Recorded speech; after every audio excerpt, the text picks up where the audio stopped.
Cela fait bientôt 2 semaines que ce garçon de 7 ans est à l'hôpital à New Delhi.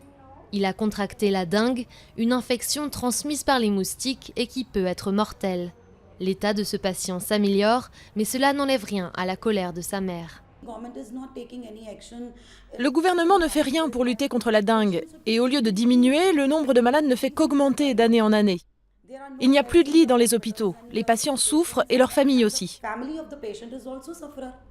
Malgré une campagne de sensibilisation, au moins 3000 personnes ont été infectées dans la capitale indienne cette année et 5 d'entre elles sont mortes. Les autorités assurent avoir procuré des lits supplémentaires aux hôpitaux et disent redoubler d'efforts pour contenir l'épidémie en diffusant de l'insecticide dans les quartiers résidentiels. La dengue frappe l'Inde chaque année à la fin de la mousson, lorsque température modérée et forte humidité créent un parfait environnement pour les moustiques.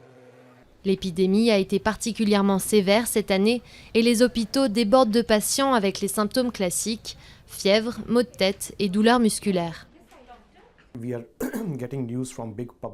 Les grands hôpitaux publics disent qu'ils ont fermé leurs services de chirurgie et suspendu des opérations chirurgicales non urgentes pour pouvoir recevoir des patients supplémentaires. Alors je suis sûr que c'est la même chose pour les grands hôpitaux privés et les petites cliniques. Tous les établissements sont pleins, débordés, et ne respectent plus leurs limites de capacité afin de pouvoir accueillir davantage de patients. Certains médecins sont persuadés que les chiffres officiels ne représentent qu'une partie du problème.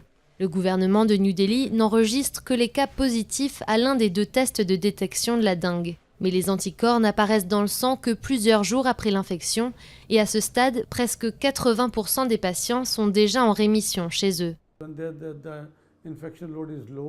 Lorsque le niveau de l'infection est faible ou que la fièvre est basse, le patient va guérir tout seul. Il ne va pas aller se faire soigner à l'hôpital et donc son cas n'est pas comptabilisé. C'est pour cela que je crois que le nombre de cas à Delhi est bien plus élevé que le total qui a été annoncé par le gouvernement. En Inde, le nombre de malades n'a cessé d'augmenter drastiquement au cours des 5 dernières années, avec 38 000 cas pour le moment en 2013. Les habitants de New Delhi attendent tant bien que mal la fin de l'épidémie, lorsque les températures chuteront d'ici quelques semaines.